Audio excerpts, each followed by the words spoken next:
Hello students, आज हम पढ़ रहे हैं माइक्रोब्स इन ह्यूमन वेलफेयर में उसके आगे का पार्ट जहाँ पे लास्ट क्लास में हमने छोड़ा हुआ था। उस लास्ट क्लास के अंदर हमने डिस्कशन किया था वाइन, बियर, ब्रांडी, विस्की और रम, सुरा के बारे में। सुरा अल्कोहल मादक द्रव्य हैं। पुराने ज़माने में इनका इस्तेमाल एनेस्थेटिक ड्रग के तौर पे किया जाता था। एनेस्थेटिक ड्रग मतलब जो माइनर ऑपरेशंस होते थे उनमें पेशेंट को ये अल्कोहल पिला देते थे, फिर काट देते थे, ठीक हो जाता था आदमी। अब मजे के लिए इस्तेमाल ज़्यादा हो रहा है इसका। दूसरी बात, एक अच्छा नार्कोटिक होने के अलावा, दर्द निवारक, अच्छा एनाल्जेसिक होने के अलावा अल्कोहल को हम ब्रेन रिलेटेड डिसीजेस में, यानी कि न्यूरोलॉजिकल डिसऑर्डर्स के अंदर, एंजाइटी वगैरह के अंदर अच्छी मेडिसिन के तौर पर देखते थे।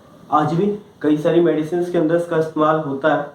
अब बात करते हैं अल्कोहल में अल्कोहल के परसेंटेज के बेसिस पर उसके नामों के परिवर्तन के बारे में। फॉर एग्जांपल, अगर हमने राइस का यूज किया है, जौ का यूज किया है, बार्ले का यूज किया है, या फिर सेब का यूज किया है, ऐसे ही अंगूर वगैरह का, ग्रेप्स का यूज किया, तो अलग अलग रॉ मटेरियल्स के अकॉर्डिंग फर्मेंटेशन के बाद में जिन अल्कोहल बेवरेजेस का फॉर्मेशन होता है उनका नाम अलग अलग रख देते हैं। लेकिन अल्कोहल परसेंटेज के बेसिस पे अगर देखा जाए तो अगर पानी हटाते जाए तो अल्कोहल परसेंटेज बढ़ता जाएगा, यानी कि डिस्टिलेशन के बाद, आफ्टर डिस्टिलेशन अगर देखा जाए तो ब्रांडी, विस्की और रम, इनका फॉर्मेशन होता है, जिनमें कंपैरेटिवली अगर कहा जाए किसके कंपैरिजन में, वाइन और बियर के कंपैरिजन में, तो अल्कोहल परसेंटेज थोड़ा सा ज्यादा मिलेगा। अगर देखा जाए विदाउट डिस्टिलेशन फॉर्म होते हैं वाइन, बियर और ताड़ी।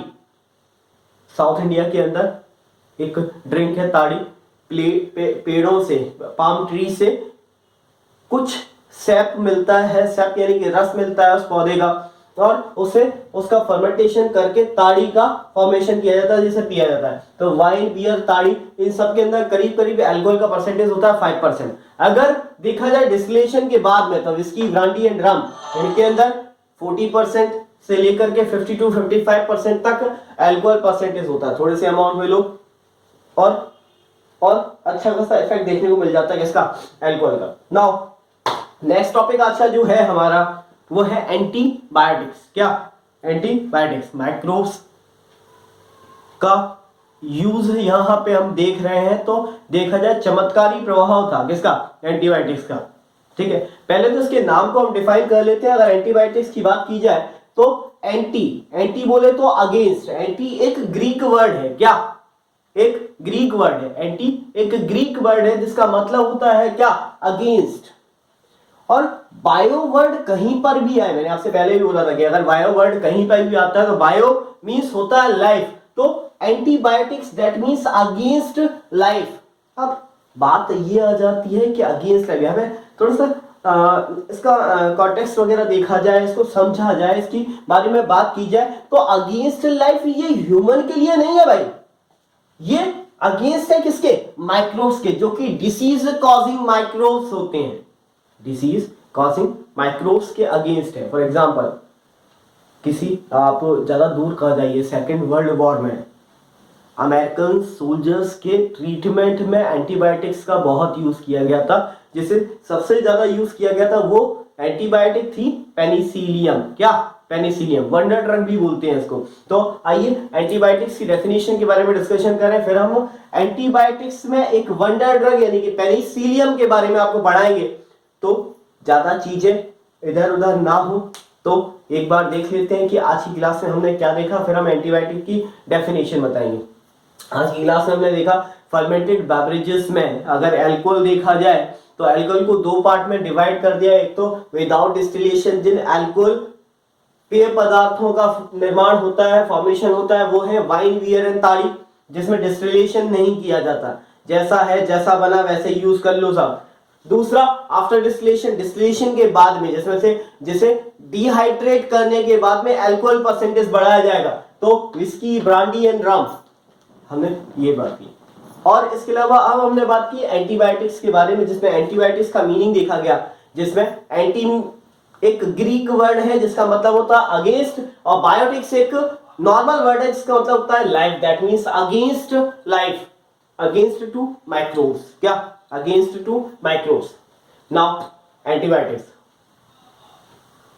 एंटीबायोटिक्स केमिकल सब्सटेंसेस है, क्या chemical substances which are produced by some microbes, जिन्हें कुछ माइक्रोब्स के थ्रू प्रोड्यूस किया जाता है। और ये क्या करते हैं, बहुत सिंपल सी बात है, एंटीबायोटिक्स क्या है, कुछ माइक्रो ऑर्गेनिज्म के थ्रू प्रोड्यूस हुए, कुछ माइक्रो ऑर्गेनिज्म के थ्रू प्रोड्यूस हुए केमिकल्स हैं जो कि दूसरे माइक्रोब्स की ग्रोथ को या तो रिटार्ड कर देंगे या फिर उन्हें किल कर देंगे। तो antibiotics are chemical substances which are produced by some microbes and can kill or retard the growth of other disease causing microbes।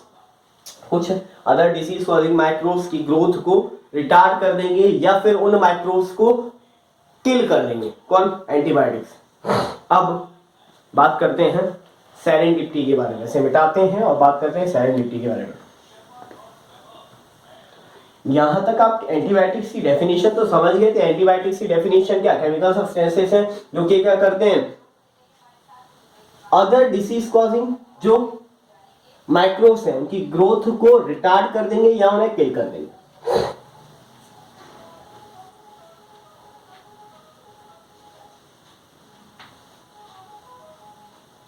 आइए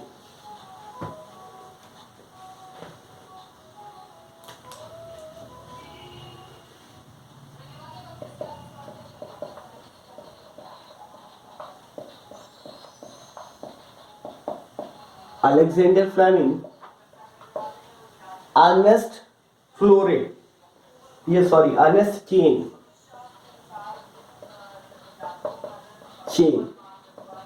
and Howard Flore,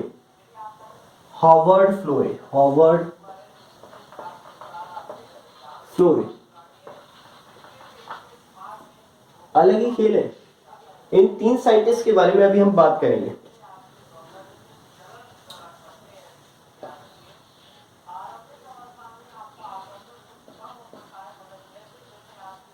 Nobel prize in 1945। इन तीनों को 1945 के अंदर नोबेल प्राइज मिला था, किसके लिए, पेनिसिलिन की डिस्कवरी के लिए। इसके लिए पेनिसिलिन की डिस्कवरी के लिए।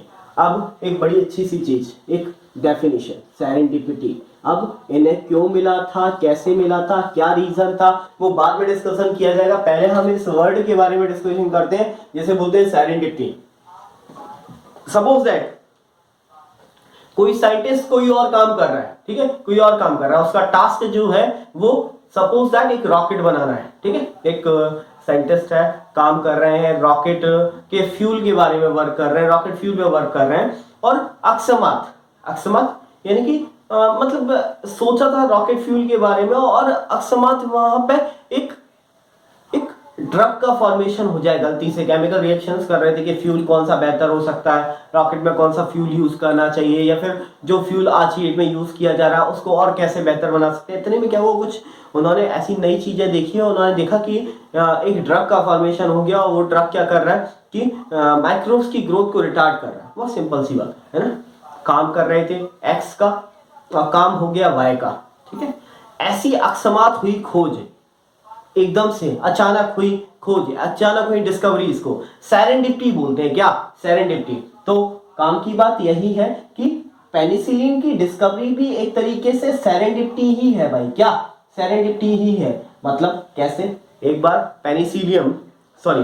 बार अलेक्जेंडर फ्लेमिंग साहब वर्क कर रहे थे स्टेफाइलोकोकस बैक्टीरियम पे। किस पे, स्टेफाइलोकोकस बैक्टीरियम पे। अपने अलेक्जेंडर फ्लेमिंग साहब वर्क कर रहे थे किस पे, स्टेफाइलोकोकस बैक्टीरियम पे। एक सेकंड का टाइम लेते हैं अपन। इंटरेस्टिंग, अलेक्जेंडर फ्लेमिंग साहब वर्क कर रहे थे स्टेफाइलोकोकस बैक्टीरियम पे। तो उन्होंने क्या किया, शाम के टाइम जो वहां पे उनके पास डिश थी, जो प्लेट्स वगैरह थी, उन पे स्टेफाइलोकोकस बैक्टीरिया वो ग्रो करा रहे थे। शाम का टाइम था, एक प्लेट ऐसी भी थी जिसपे कुछ फंगस लगा हुआ था। क्या, फंगस लगा हुआ था। तो उन्होंने यहां पर भी स्टेफाइलोकोकस बैक्टीरिया को छोड़ दिया इस प्लेट पे। मॉर्निंग में आकर के देखा उन्होंने, तो यहाँ पे ये जो स्टेफाइलोकोकस बैक्टीरियम थे ये पूरी तरह से खत्म हो गए, ठीक है, मर गए। और जनरेट ही नहीं करे। और ये वाली प्लेट जो थी इस पे ग्रोथ बहुत शानदार हुई।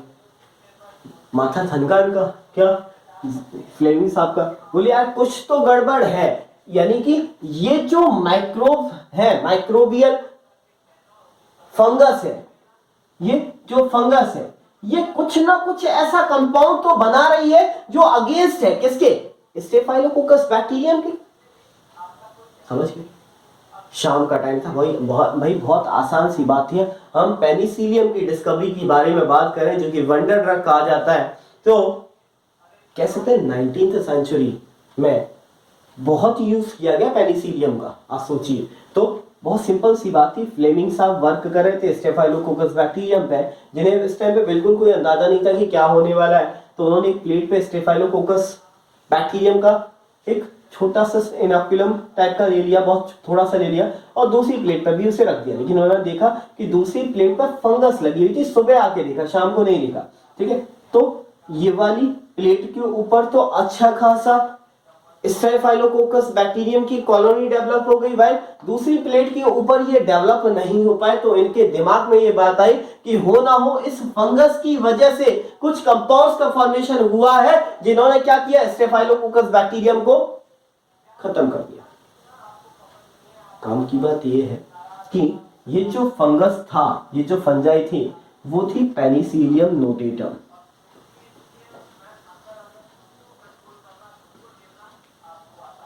और इस पेनिसिलियम नोटेटम से जो कंपाउंड निकला था वो था पेनिसिलिन। क्या, पेनिसिलिन, जिसने क्या किया, स्टेफाइलोकोकस बैक्टीरियम को किल कर दिया।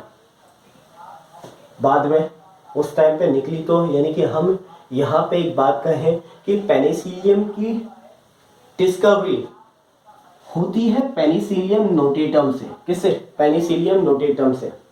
और कमर्शियली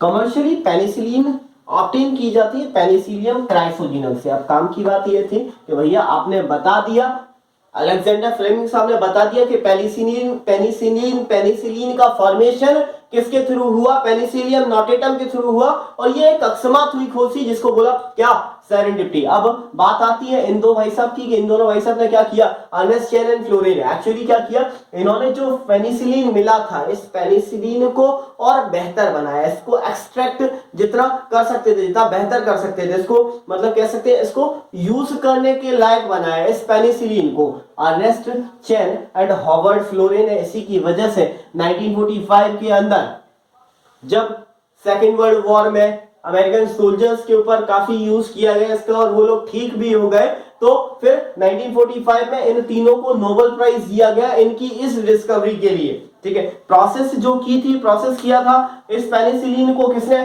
चेन एंड फ्लोरे ने। तो ये आपके लिए बहुत शानदार सी बात हो गई, ये कंप्लीट हो गया यहाँ पे। चलिए इसे मिटाते हैं और आगे बात करते हैं इसके बाद।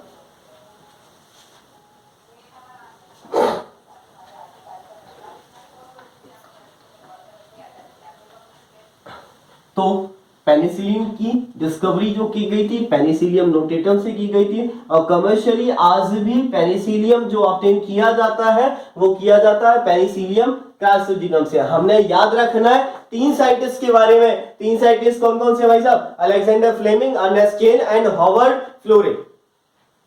इन्होंने डिस्कवरी की थी एक तरीके से जो कि अकस्मात हुई खोज थी, और चेन एंड फ्लोरे ने उसे प्रोसेस किया था, यानी कि उसे इस लायक बनाया था कि जिसके इजीली पेनिसिलिन का यूज किया जा सके। चलिए आगे बढ़ते हैं। पेनिसिलिन की वजह से या फिर ऐसी एंटीबायोटिक्स की वजह से आज शीट में हम कैपेबल हैं कि कई सारी ऐसी डिसीजेस जिनको खत्म किया जा सकता है एंटीबायोटिक्स की वजह से, या फिर जिनका काफी ज्यादा उपयोग किया जा रहा है, लाइक जैसे हुपिंग कफ में, यर्सीनिया पेस्टिस के थ्रू होने वाली प्लेग डिसीज में। अब आप काफी ज्यादा समझदार हो चुके हैं, मेनिटियन डिसीज पढ़ चुके हैं, तो अब आप इस लायक हैं कि आप समझ सकते हैं कि यर्सीनिया पेस्टिस से कौन सी डिसीज होती है। तो plague, whooping cough as well as diphtheria, गलघोंटू जिसे बोलते हैं एक तरीके से, फिर लेप्रोसी, लेप्रोसी यानी कि कुष्ठ रोग, ऐसे कई सारी डिसीजेस हैं जिनको ठीक किया जा रहा है या किया जा सका है एंटीबायोटिक्स की डिस्कवरी के बाद। अगला हमारा जो टॉपिक है वो है chemical enzymes and other bioactive molecules.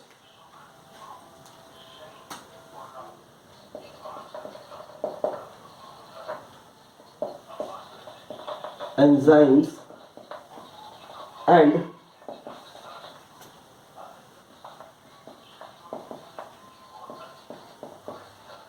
other bioactive molecules।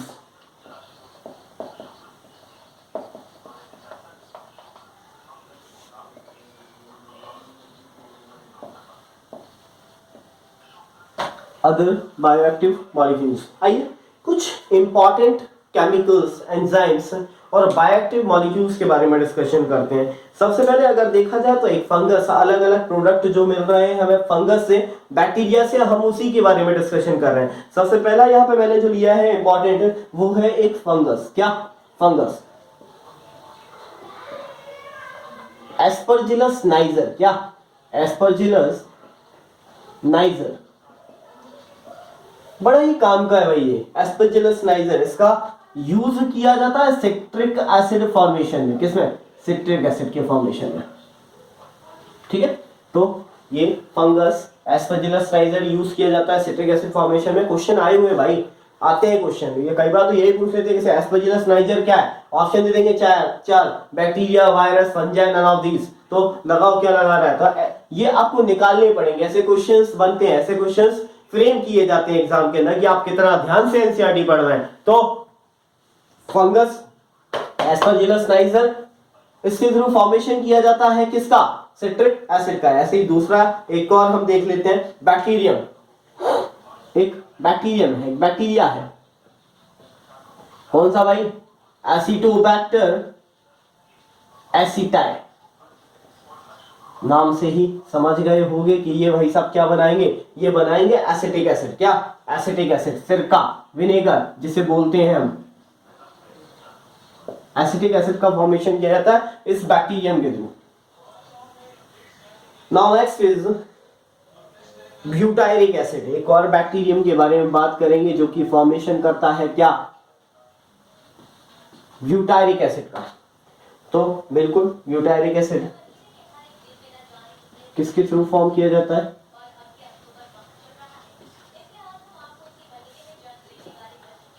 Clostridium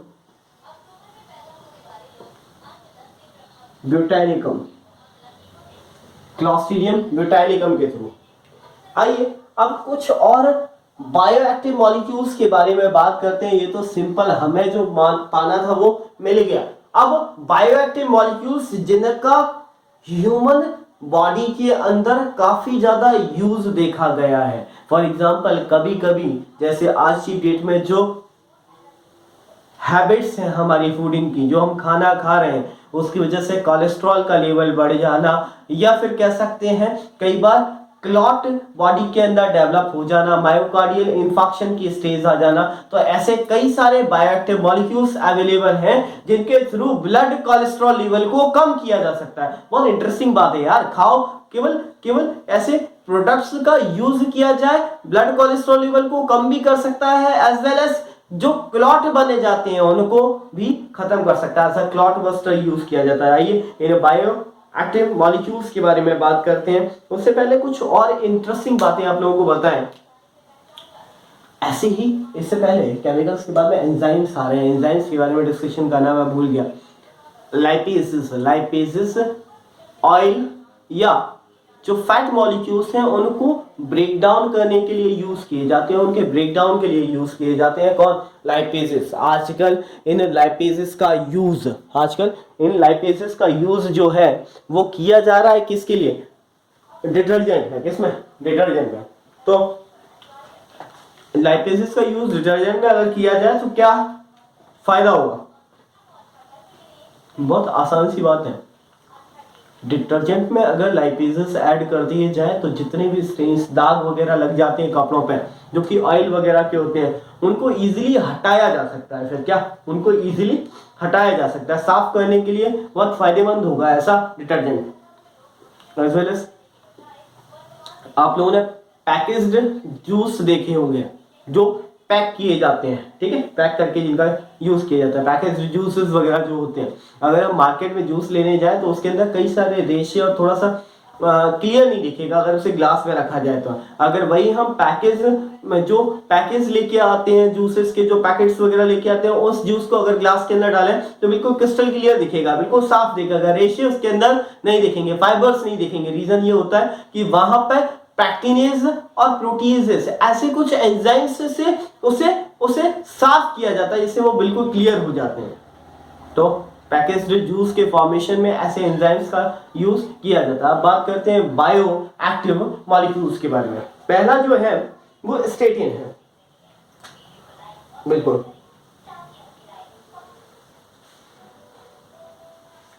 statin. क्या है ये स्टेटिन? बहुत इंटरेस्टिंग सी बात है, ये ब्लड कोलेस्ट्रॉल लेवल को कम करने वाला एजेंट है, ठीक है। Blood cholesterol lowering agent,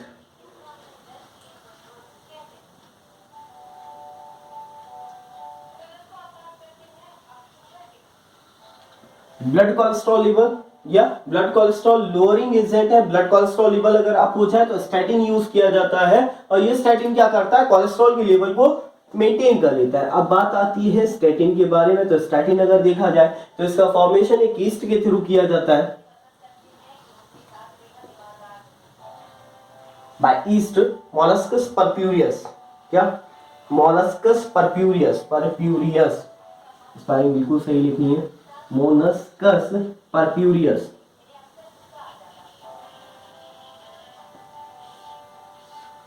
molluscs purpureus, बहुत शानदार सा। नाउ नेक्स्ट इज स्टैटिन के बाद में अगला हम देख लेते हैं यहाँ पे साइक्लोस्पोरिन ए। एक और कंपाउंड है साइक्लोस्पोरिन ए, साइक्लोस्पोरिन ए। इसका भी यूज किया जाता है, ये एक फंगस के थ्रू निकाला जाता है। तो इसका यूज जो करना है वो करना है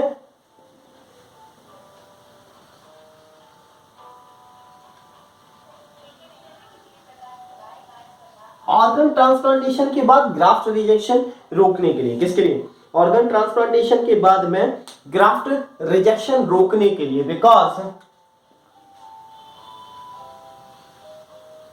ये जो कंपाउंड है साइक्लोस्पोरिन ए, ये जो कंपाउंड है साइक्लोस्पोरिन ए, इसे इम्यूनो सप्रेसिव ड्रग भी बोलते हैं। क्या? इम्यूनो सप्रेसिव ड्रग भी बोलते हैं। क्या होता है इम्यूनो सप्रेसिव ड्रग? ऐसे ड्रग्स जो कि इम्यून सिस्टम को सप्रेस कर दे उन्हें बोल देते हैं क्या? Immuno suppressive drug. और साइक्लोस्पोरिन एक बहुत शानदार इम्यूनो सप्रेसिव ड्रग है जो कि इम्यून सिस्टम को काम करने से रोक देता है या फिर सप्रेस कर देता है। तो फायदा क्या है? फायदा ये है कि अगर किसी पर्सन में किडनी का ट्रांसप्लांटेशन किया या किसी भी ऑर्गन का ट्रांसप्लांटेशन किया गया, ऐसे में आप प्रैक्टिकली सोचिए उस पर्सन के अंदर दूसरी किडनी पहुंचाने पर उस पर्सन की बॉडी के लिए पहुंचाई गई नई किडनी एक फॉरेन ऑब्जेक्ट की तरह होगी। ऐसे में उसकी पूरी बॉडी जो क्या करेंगी भाई, उसकी पूरी की पूरी बॉडी, उसका इम्यून सिस्टम अगेंस्ट हो जाएगा जो ग्राफ्ट की गई है किडनी उसके अगेंस्ट। ऐसे में पूरा इम्यून सिस्टम उतारू हो जाएगा। किसके लिए? उस किडनी को खत्म करने के लिए, उसे डिस्ट्रॉय करने के लिए। बहुत शानदार सी बात है। ऐसी कंडीशन में अगर हम ऐसे ड्रग्स का यूज किया जाए, साइक्लोस्पोरिन ए टाइप के ड्रग्स का यूज किया जाए, तो वो साइक्लोस्पोरिन ए क्या करेगा भैया, वहां पे ये क्या करेगा, इम्यून सिस्टम से कहेगा थोड़ा सा शांति से बैठो, आपको एंटीबॉडीज नहीं बनानी है, नई आई हुई किडनी के लिए सप्रेस कर देगा। ऐसे में कुछ दिन बाद इम्यून सिस्टम को वो जो किडनी ग्राफ्टिंग जिसकी हुई है वो खुद की ही लगने लगेगी। कुछ साल बाद, कई टाइम तक ऐसी मेडिसिन लेते रहना पड़ता है ऐसे लोगों को मजबूरी वश। तो ये इम्यूनो सप्रेसिव एजेंट है। नाउ नेक्स्ट एक और बड़ा शानदार सा है, देखते हैं। स्टैटिन, स्टैटिन हो गया है, साइक्लोस्पोरिन ए हो गया है। नाउ एक और है streptokinase.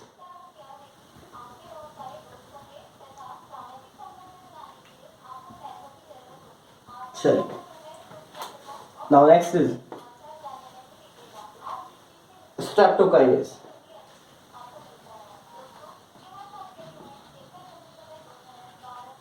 Streptokinase.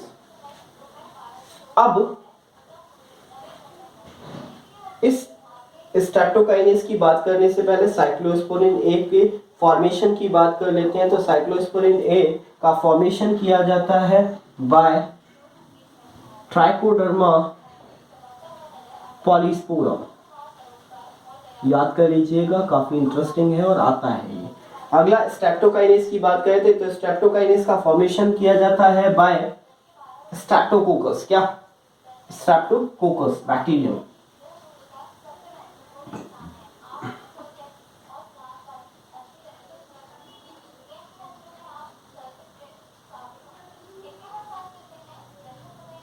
Streptococcus bacterium. Streptokinase का यूज किया जाता है एज अ क्लॉट बस्टर। जिन पर्सन्स की बॉडी के अंदर क्लॉट बन जाता है, वो क्लॉट किसी वेसल के अंदर या किसी ब्लड वेसल के बीच में फंस जाता है और ब्लड के सर्कुलेशन को रोकता है। ऐसे में अगर हम स्ट्रेप्टोकाइनेज उसको दे दें ड्रग के तौर पर, तो ये स्ट्रेप्टोकाइनेज क्लॉट बस्टर की तरह बिहेव करता है और क्लॉट को तोड़ देता है, जिससे इजीली जो ब्लड का सर्कुलेशन है उन वेसल्स के अंदर इजीली या काफी आसानी से हो सके। तो ये कुछ बायोएक्टिव मॉलिक्यूल्स थे जिनके बारे में हमने डिस्कशन किया। लाइक हम बात करेंगे स्टैटिन की, जो कि ब्लड कोलेस्ट्रॉल लोअरिंग एजेंट है। फॉर्मेशन इसका किया जाता है मोलस्कस परफ्यूरियस के थ्रू, जो कि एक ईस्ट है। अगला देखते हैं साइक्लोस्पोरिन ए। ऑर्गन ट्रांसप्लांटेशन के पेशेंट्स के लिए इसका यूज किया जाता है, बिकॉज ये एक इम्यूनोसप्रेसिव एजेंट होता है या इम्यूनोसप्रेसिव ड्रग होता है। इसका फॉर्मेशन होता है ट्राइकोडर्मा पॉलीस्पोरम के through. Now next is streptokinase का फॉर्मेशन किया जाता है स्ट्रेप्टोकोकस बैक्टीरियम के थ्रू और ये एक क्लॉट बस्टर की तरह बिहेव करता है। ये कुछ केमिकल्स एंजाइम्स में हम लाइपेज और पैक्टिनेज के बारे में डिस्कशन कर चुके हैं, है ना। इसके अलावा बायोएक्टिव मॉलिक्यूल्स में स्टैटिन, साइक्लोस्पोरिन और स्ट्रेप्टोकाइनेज। इसके अलावा कोई भी क्वेश्चन यहां से नहीं पूछे जाएंगे। आइए बात करते हैं एक और टॉपिक के बारे में, सिमटा करके।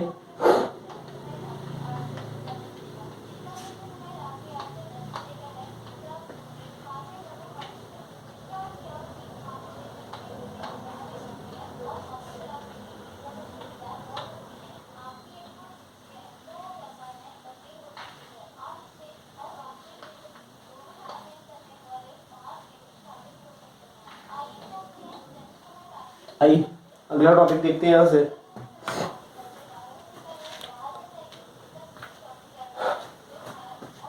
बायोगैस।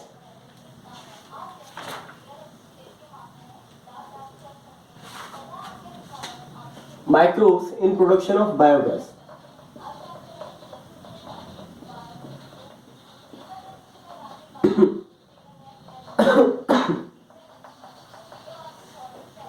बायोगैस फॉर्मेशन की बात करें, बहुत इंटरेस्टिंग सा टॉपिक है ये। गांव में जहां पर अच्छे खासे अमाउंट में आपको काऊ डंग और बफेलो डंग मिल जाए। बहुत सिंपल सी थ्योरी है भाई, सुन लोगे तो भी आ जाएगा, आसान है। और फ्री के 3 या 5 नंबर में एक क्वेश्चन आता है, फ्री के नंबर होते हैं, बिल्कुल आसान सा है। अपनी लैंग्वेज में लिखना, बुकिश लैंग्वेज यहाँ पे यूज नहीं करनी है। अगर इनकेस एग्जाम में आपके आ जाता है, फाइनल एग्जाम के अंदर आ जाता है, बोर्ड के एग्जाम्स में अगर आए तो। और जो क्वेश्चन आते हैं वो कहां से आने हैं एक बार मैं बता देता हूँ। एक्चुअली बायोगैस फॉर्मेशन के लिए किन माइक्रोब्स की रिक्वायरमेंट होती है, सिर्फ यही पूछते हैं। और मेथेनोजेंस वहां पे यूजफुल होते हैं, मेथेनोबैक्टीरियम यूजफुल होते हैं। और ये मेथेनोबैक्टीरियम कहां से मिलते हैं, ये 2 क्वेश्चन आएंगे, मैंने पहले ही डिस्कशन कर लिया। मैंने पूछा जाएगा अगर, तो बहुत आसान सा पहला क्वेश्चन कि microbes in production of biogas, तो 4 ऑप्शन दे दिए। पहला ऑप्शन जो भी हो, दूसरा ऑप्शन जो भी हो, तीसरा ऑप्शन जो भी हो, चौथा जो भी हो, डजंट मैटर। आपने आंसर देखना है, वहां पे मेथेनोबैक्टीरियम या मेथेनोजेंस दिया है, सही है, टिक लगाओ, आगे बढ़ो, खत्म। मेथेनोजेंस चाहिए, बिकॉज बायोगैस का अगर देखा जाए तो बायोगैस में ये 3 चीजें मिल जाएंगी आपने। बायोगैस जिसका एज अ फ्यूल यूज किया जाता है, क्या, methane plus CO2 plus H2 as a biogas use किया जाएगा, बायोफ्यूल की तरह ये यूज किया जाता है। इनके फॉर्मेशन के लिए जो चाहिए होते हैं वो चाहिए होते हैं क्या, मिथेनोजन्स, ठीक है। इन्हें अपन लिख भी देख सकते हैं साथ में, क्या, Methanobacterium present in rumen of cattle, present in rumen of cattle. अब यहाँ पे क्वेश्चन पूछ सकते हैं भाई रूमेन क्या होता है, तो आप लोग यार आप तो समझदार हो ही, स्टमक का एक पार्ट है रूमेन, क्यों, जो कि ये मिथेनोजेंस जो होते हैं, मिथेनोबैक्टीरियम जो होते हैं वो सेलुलोज के डाइजेशन के लिए यूजफुल होते हैं। तो सिंपल सी बात है, गांव के अंदर अगर देखा जाए तो 10 से 15 फुट का एक गड्ढा खोद दिया जाता है, उस गड्ढे के अंदर जो लीव्स वगैरह हैं, जो ऐसे कुछ कंपाउंड्स जिनका जिनको ब्रेक किया जा सके या फिर जिसमें सेल वॉल मिल रही हो उन्हें, एज वेल एज जो भी काउ डंग बफेलो डंग जो भी गांव का हो उसे इकट्ठा करके डालते रहते हैं और एक फ्लोटिंग एक कैप लगा होता है, ठीक है। जब और साथ में उसके अंदर डाल देते हैं एज अ इनोक्यूलम, क्या, मिथेनोबैक्टीरियम। ज्यादातर अगर कहा जाए तो बल्क में इस काउ डंग या बफेलो डंग में इस गोबर के अंदर, जैसे गोबर वर्ड यूज करते हैं, इस गोबर के अंदर बल्क में वैसे ही अवेलेबल होते हैं मिथेनोबैक्टीरियम, जो क्या करते हैं वहां पे सेलुलोज का डाइजेशन करते हैं और मीथेन H2 और CO2 का फॉर्मेशन करते हैं। और ये उस गड्ढे के ऊपर रखे हुए कैप या फिर जो एक तरीके का फ्लोटिंग कैप है उसके ऊपर एक पाइप लगा देते हैं और उस पाइप के थ्रू ये गैस जो बनती है, ये गैस सारे घरों में सप्लाई की जाती है, गांव के घरों में सप्लाई की जाती है और वहां पे ये खाना पकाने के लिए या फिर एक तरीके से इस गैस का यूज फ्यूल की तरह किया जाता है और काफी यूजफुल होती है। लाइटिंग के लिए, लाइट वगैरह जलाने के लिए भी इसका यूज कर लिया जाता है। तो इस तरीके से बायोगैस फॉर्मेशन या बायोगैस प्लांट कई जगह लगे भी हुए हैं हमारे देश में। अगर कभी मौका मिले, कहीं आप लोग कोई किसी गांव से बिलोंग करते हो और वहां लगा हो तो बिल्कुल देखने आना, काफी अच्छा सा लगेगा आपको, थोड़ी स्मेल जरूर आती है वहां पे, ठीक है। तो इस तरीके से बायोगैस फॉर्मेशन होता है, किस माइक्रोब की वजह से होता है भाई, मिथेनोजन या मिथेनोबैक्टीरियम। क्या क्या इसके बायोगैस के अंदर कौन कौन सी गैसेस हैं, CH4 ले लो, CO2 और H2 ले लो, सॉरी H2 ले लो, ठीक है।